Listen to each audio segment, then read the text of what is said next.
क्या माना जाए, न्याय मिल पाएगा या नहीं? क्योंकि जिस तरह से प्रभावशाली हैं, पद पर हैं, बड़ा पद है। पहले तो उसकी गिरफ्तारी में इतना समय लगाया गया, फिर उसके बाद में जब वो आया भी है, समन उसको भेजेंगे, वो आया भी है तो 2 वकीलों के साथ में है और उसके लिए चाय आ रही है, बिस्कुट आ रहा है, उसका वीआईपी ट्रीटमेंट हो रहा है। ये किस लिए हो रहा है? क्योंकि उसका बाप गृह राज्य मंत्री है। पुलिस वाले जो उसको सलूट मारते हैं, उसके सामने नतमस्तक होते हैं, वो उसके खिलाफ कैसे चले जाएंगे? ये तो माहौल थोड़ा शांत हो जाए उसको दिखाने के लिए सब कुछ किया जा रहा है। क्या जो व्यक्ति कत्ल करता है, कत्ल का जिस पर आरोप होता है, ऐसे बुलाते हैं उसे, ऐसे प्यार से उसके घर पे समन चिपकाते हैं या उठा के ले आते हैं? वो मंत्री जब तक रहेगा तब तक यही वीआईपी ट्रीटमेंट होगा और जब तक ये होगा तब तक जांच निष्पक्ष नहीं हो सकती। ਤਿਕੁਨੀਆਂ ਦੇ ਵਿੱਚ ਦਰਦਨਾਕ ਘਟਨਾ ਵਾਪਰੀ, ਕਿਸਾਨਾਂ ਦੀ ਸ਼ਹਾਦਤ ਹੁੰਦੀ ਹੈ ਔਰ ਮੰਤਰੀ ਦੇ ਬੇਟੇ ਦੀ ਬੇਸ਼ੱਕ ਗ੍ਰਿਫਤਾਰੀ ਹੋਗੀ, ਪਰ ਸਵਾਲ ਉੱਠ ਰਿਹਾ ਕਿ ਜਾਂਚ ਤੇ ਅਸਰ ਪੈ ਰਿਹਾ ਹੈ। ਔਰ सुप्रीम कोर्ट के सीनियर एडवोकेट भानु प्रताप सिंह जी साढ़े नाल ने। सर, किस तरह से देखते हैं कि क्या माना जाए, न्याय मिल पाएगा या नहीं? क्योंकि जिस तरह से प्रभावशाली हैं, पद पर हैं, बड़ा पद है। देखिए, आप इसको ये मान लीजिए, ये एक नमूना हम सबके सामने है। पहले तो उसकी गिरफ्तारी में इतना समय लगाया गया, फिर उसके बाद में जब वो आया भी है, समन उसको भेजेंगे, वो आया भी है तो 2 वकीलों के साथ में है और एक विधायक के साथ में है और उसके लिए चाय आ रही है, बिस्कुट आ रहा है, उसका वीआईपी ट्रीटमेंट हो रहा है। ये किस लिए हो रहा है? क्योंकि उसका बाप गृह राज्य मंत्री है। वो मंत्री जब तक रहेगा तब तक यही वीआईपी ट्रीटमेंट होगा और जब तक ये होगा तब तक जांच निष्पक्ष नहीं हो सकती। बहुत सिंपल सा है कि जब मंत्री है, पुलिस वाले जो उसको सलूट मारते हैं, उसके सामने नतमस्तक होते हैं, वो उसके खिलाफ कैसे चले जाएंगे? उसकी मर्जी के बिना कैसे करेंगे वो? ये तो माहौल थोड़ा शांत हो जाए उसको दिखाने के लिए सब कुछ किया जा रहा है। अन्यथा पुलिस का पूरा रिकॉर्ड देखा जाए, क्या जो व्यक्ति कत्ल करता है, कत्ल का जिस पर आरोप होता है, ऐसे बुलाते हैं उसे, ऐसे प्यार से उसके घर पे समन चिपकाते हैं या उठा के ले आते हैं और अगर वो नहीं मिलता तो उसके परिवार के लोगों को उठा के ले आते हैं। ये पुलिस का रवैया है। लेकिन यहाँ कुछ नहीं है, बड़े आराम से जो समन चिपकाए जा रहे हैं, बड़े आराम से वो आ रहा है 2 वकीलों के और एक विधायक के साथ में, और अंदर जहां उससे पूछताछ हो रही है वकील भी बैठे हैं। मैंने आज तक तो देखा नहीं, हम भी वकील हैं, होती है लेकिन वकील की उपस्थिति में नहीं होती, वहां हो सकता है वो वकील। ये जो सारी चीजें हो रही हैं, एक तो ये सारी चीजें, दूसरा ये है असली जड़ क्या है, इसकी शुरुआत कहां से हुई? इसकी शुरुआत 25 तारीख को मंत्री के उस भाषण से हुई है जिसमें वो कहता है कि सुधर जाओ, नहीं तो हम सुधार देंगे, बस 2 मिनट लगेंगे।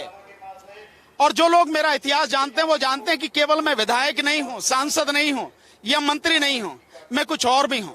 मैं चुनौतियों से डरता नहीं हूं और मैंने चुनौती अगर स्वीकार कर ली तो पलिया ही नहीं, लखीमपुर खीरी भी छोड़ना पड़ जाएगा। मतलब ये धमकी, सरेआम धमकी दे रहा है। ये अपने आप में ही धमकी एक बहुत बड़ा अपराध है, क्योंकि एक मंत्री बोल रहा है, ये कोई आम आदमी नहीं बोल रहा, गृह राज्य मंत्री बोल रहा है। और मैं समझता हूं देशद्रोह का मुकदमा उसके खिलाफ होना चाहिए, लेकिन उसके खिलाफ नहीं हुआ। और उसी के बाद में ये घटना घटी है। उसी के बाद में ये उसके लड़के ने पूरे प्लान तरीके से इतने जो हमारे जो किसान भाई हैं उनको जो है उनके ऊपर गाड़ी चढ़ा दी, उनकी हत्या कर दी। बहुत सोची समझी साजिश के तहत 3 गाड़ियां हैं, आगे उसकी थार है, पीछे उसके दोस्त की गाड़ी है फॉर्च्यूनर, फिर उसके पीछे स्कॉर्पियो है जिसमें उसके गुंडे सवार हैं। सारे के सारे बिल्कुल ऐसे रौंदते चले जा रहे हैं। किसी को तो रुकना था अगर वो अपराधी नहीं है तो, लेकिन कोई भी व्यक्ति रुका नहीं है। कोई भी व्यक्ति कहीं भी किसी भी तरह से उसके मन में जरा सी एक इंसानियत की बात करो कि नहीं है। हमारी गाड़ी के सामने कोई पक्षी आ जाए, चिड़िया है, कबूतर है, तोता है, या कोई बकरी है, या कोई कुत्ता आ जाए, कुछ भी आ जाए, हम तुरंत रोकते। गाड़ी तेज भी हो तब भी हम ब्रेक मारते, चाहे हमें चोट लग जाए। लेकिन वो जानबूझकर गाड़ी चलाई गई है, तो सोची समझी साजिश के तहत किया गया है। ये नरसंहार है, कत्लेआम है और ये इसकी जड़ है वो मंत्री।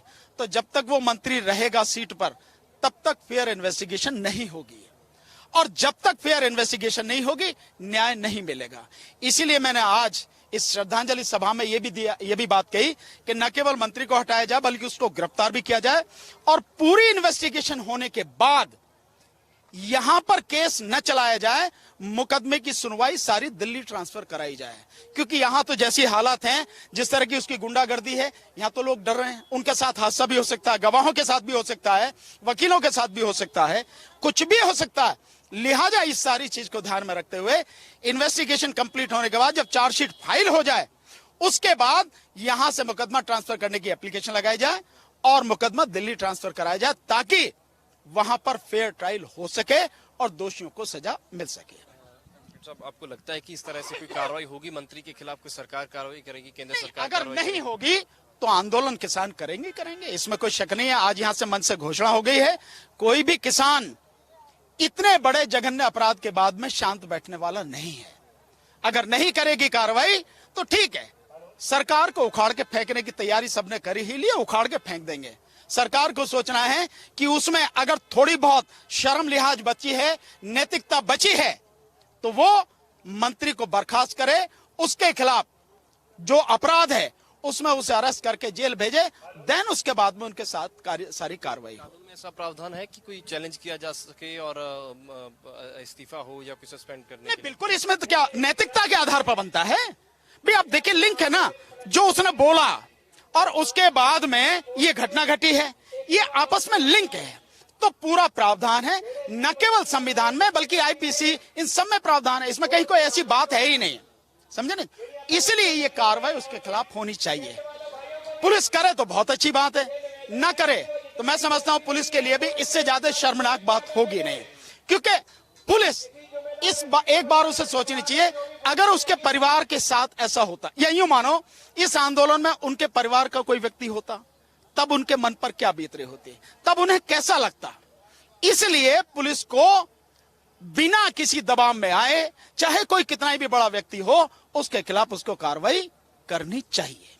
सर, इसको लेकर के किस तरह से देखा जाए, क्योंकि ना तो अभी तक इस्तीफा हुआ, ना सरकार की तरफ से कुछ हुआ, पर आपको क्या लगता है कि दिल्ली, जैसा आप कह रहे हैं कि दिल्ली ट्रांसफर कर दिया जाए केस, तो फिर फेयरली हो सकेगी? नहीं, बिल्कुल हो सकेगा। मैं आपको बता दूं, केवल एक ही मुकदमा नहीं है, बहुत से मुकदमे ट्रांसफर हुए हैं इसी सरकार में। अगर आप देखें, कुलदीप सेंगर, जिसपे एक लड़की के साथ रेप और फिर उसके परिवार को पूरी हत्या उसने की, तो उसका मुकदमा भी यहां से ट्रांसफर किया, और इसीलिए किया था कि यहां पे न्याय की उम्मीद नहीं थी। यहां से दिल्ली ट्रांसफर हुआ, वहां पे पूरा ट्रायल हुआ और उसकी सजा हुई, आज वो जेल में है। तो इसीलिए ये सारे के सारे लीगल प्रोविजन है, कानूनी प्रावधान है, इसमें कहीं कोई ऐसी बात नहीं है कि नहीं हो सकता।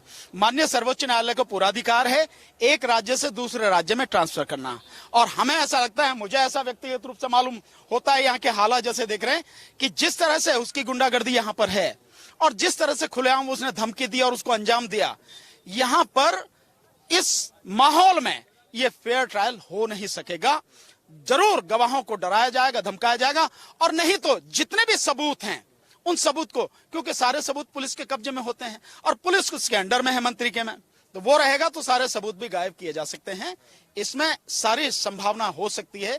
इसीलिए मेरा कहना है कि इन्वेस्टिगेशन होने से पहले, जैसा अब शुरू हो गई है, उसको मंत्री पद से हटाया जाए, उसको भी गिरफ्तार किया जाए, जेल भेजा जाए, और इन्वेस्टिगेशन कंप्लीट होने के बाद जब चार्जशीट फाइल हो जाए, केस शुरू हो, केस ट्रांसफर करके वहां भेजना चाहिए दिल्ली, ताकि लोगों को न्याय मिल सके। जुडिशरी पर भी कोई दबाव होता है लोकल लेवल पर? नहीं, देखिए, लोकल लेवल पे तो अगर आप देखें तो जो हालात हैं आप देख ही रहे हैं, ऐसा तो कुछ नहीं आपसे छुपा हुआ। जो जुडिशरी के भी फैसले आ रहे हैं, उन फैसलों की क्या हालत है, जैसे मैं आपको बताऊं कि इसी का एक मुकदमा है, शायद एनडीटीवी पे बाकायदा ये न्यूज दिखाएगी कि इसके खिलाफ मुकदमे जो चल रहे थे, एक केस में ये बरी हुआ, और जिस जज ने इसको बरी किया, जिस दिन बरी किया उसके अगले दिन वो जज रिटायर हो गया। तो इस सारी बात से क्या सिद्ध होता, कहीं ना कहीं कुछ ना कुछ गड़बड़ हो सकती है। तो ये सारे संदेह हैं, तो संदेह क्यों रखा जाए? बिल्कुल उसको साफ करके न्याय जैसे हो सकता है उसकी सारी व्यवस्था की जाए। सर, गिरफ्तारी होती है मोनू मिश्रा की, और उसी दिन ही ये बात कही जा रही थी कि एक ऑफिसर हैं सीनियर लेवल के, वो कह रहे थे कि जांच में हमें सहयोग नहीं कर रहे हैं, तो इसलिए हम चाहते हैं कि कार्रवाई की जाए, और साथ ही न्यायालय से भी उन्होंने कहा कि हम रिमांड की डिमांड कर रहे हैं। तो क्या माना जाए, वाकई सपोर्ट नहीं कर रहे होंगे, या नहीं तो डीआईजी लेवल का अधिकारी इस तरह से बयान, या फिर माहौल बनाने के लिए? देखिए, जो अपराधी होता है वो अपराधी कितनी भी कोशिश कर ले, लेकिन सच को झुटला नहीं सकता। और उसके विषय में सच ये है कि उसने गाड़ी चलाते हुए मारा है, किसानों की हत्या की है। वो व्यक्ति और उसका बाप 9 लोगों की हत्या के दोषी हैं। वो भारत में आजादी के बाद इतना जघन्य अपराध कभी नहीं हुआ जो इस बार किसानों के साथ में हुआ। दूसरी बात, वो व्यक्ति चाहे कितनी कोशिश करे, लेकिन जो रिपोर्ट आ रही है मीडिया के माध्यम से ही, 2:30 बजे से लेके 3:30 बजे तक वो कहां था। वो जो वीडियो अपने सबूत दिखा रहा है कि मैं दंगल में था, वो 2:30 बजे से पहले के हैं या 4 बजे के बाद के हैं, इस पीरियड में कहां था। और इसी पीरियड में घटना घटी है। घटना का जो अमूमन टाइम है वो 2:36 के आसपास का है, वो जो घटना का समय है। इस समय कहां था? इस समय वो वही था, बाकायदा उसकी गाड़ी थी जिसे वही चलाता, हर कोई जानता है। और साथ में उसका ड्राइवर मारा गया। अगर वो नहीं था तो ड्राइवर कैसे मारा गया, आप बताएं। उसका दोस्त उसके साथ पिछली गाड़ी में था। इसके अलावा जो वहां हमारे चश्मदीद गवाह हैं जो साथी आंदोलन में शामिल थे, उन्होंने, बहुतों के पास वीडियो हैं, और वीडियो उसकी उस गाड़ी में से जब फंस गई है, वहां से उसे निकलते हुए भागते हुए देखा गया है। सारे सबूत हैं। तो अगर पुलिस प्रॉपर तरीके से इन्वेस्टिगेशन करेगी तो ठीक है, नहीं तो हम अपनी टीम बना के सारे सबूत कोर्ट में पेश करेंगे। वो वहां था, इसमें कोई शक नहीं है। वो अपराधी है, 9 लोगों की हत्या का अपराधी है, जघन्य अपराध है, और उसमें उसका बाप शामिल है। उसको बर्खास्त करके मंत्रिमंडल से गिरफ्तार किया जाना चाहिए, तभी कुछ न्याय की उम्मीद है, अन्यथा नहीं है। और अगर न्याय नहीं हुआ तो मैं आपके माध्यम से मोदी सरकार को, योगी सरकार को चेतावनी देना चाहता हूं। हमारा पूरा आंदोलन तब से लेकर अब तक अहिंसक है और अहिंसक ही रहेगा। हमारी शांति की नीति को, हमारी सहन शक्ति को हमारी कमजोरी न समझा जाए। मैं सरकार को चेतावनी देना चाहता हूं। हम इतने भी संत नहीं हैं कि कोई कुछ भी कर जाएगा हम शांत बैठे रहें। तो उम्मीद ये करता हूं सरकार से, न्याय करे, ताकि लोगों में जो गुस्सा है उस गुस्से को एक सही दिशा मिल सके और वो न्याय मिल सके, कानून में उनका विश्वास जो है जमे। ये ज्यादा अच्छा है। सवाल है सर मेरा आपसे कि जिस तरह का अपराध है, पर्याप्त सबूत है, क्या कार्रवाई हो सकती है? मतलब सजा का प्रावधान की बात सीधी सीधी मौत की सजा है। सजा तो मैं सीधे अभी rarest of the rare case है ये। यानी इससे बड़ा जघन्य अपराध क्या होगा कि अब जानबूझ के एक नहीं 3 गाड़ियां चढ़ाई जा रही हैं, और उसमें अगली वाली गाड़ी जिसमें वो है वो उसी की गाड़ी है। तो ये तो इससे बड़ा अपराध नहीं हो सकता। वो और उसका बाप और जितने लोग शामिल हैं, एक भी फांसी की सजा से बचेगा नहीं, अगर सही तरीके से इन्वेस्टिगेशन की गई और केस सरकार ने लड़ा तो। और अगर ये माने कि भाई न्याय भी पूरी तरह से मर चुका है, अदालतें भी पूरी तरह से अपराधियों को संरक्षण देने वाली अगर हो जाती हैं, तब तो कुछ भी हो सकता है। सुप्रीम कोर्ट के सीनियर एडवोकेट भानु प्रताप सिंह साडे नाल मौजूद सन। वकील साहब कह रहे हैं कि सजाए मौत होनी चाहिए जिस तरह का उसने अपराध किया है, और नाल ही मंत्री दे मुंडे की गिरफ्तारी होएगी। कह रहे हैं कि मोदी सरकार उसका अस्तीफा लवे, उसको सस्पेंड करे, नहीं तो फेरली जांच नहीं हो सकती। नाल ही इन्होंने चैलेंज भी किया है कि जे ठीक तरीके नाल कार्रवाई नहीं होंदी, न्याय नहीं मिल पाता, तो फिर ये चैलेंज करनगे उसनू। और नाल ही इन्होंने कहा है कि न्यायालय जिहड़े ने या कोर्ट्स जिहड़ियां ने, खास तौर पर जो कोर्ट ने लोकल लेवल ते कोर्ट है, वो कार्रवाई करे ताकि लोगों का न्याय दे विच विश्वास कायम हो सके। कैमरा पर्सन मनप्रीत दे नाल विक्रम सिंह प्रो पंजाब टीवी, लखीमपुर खीरी।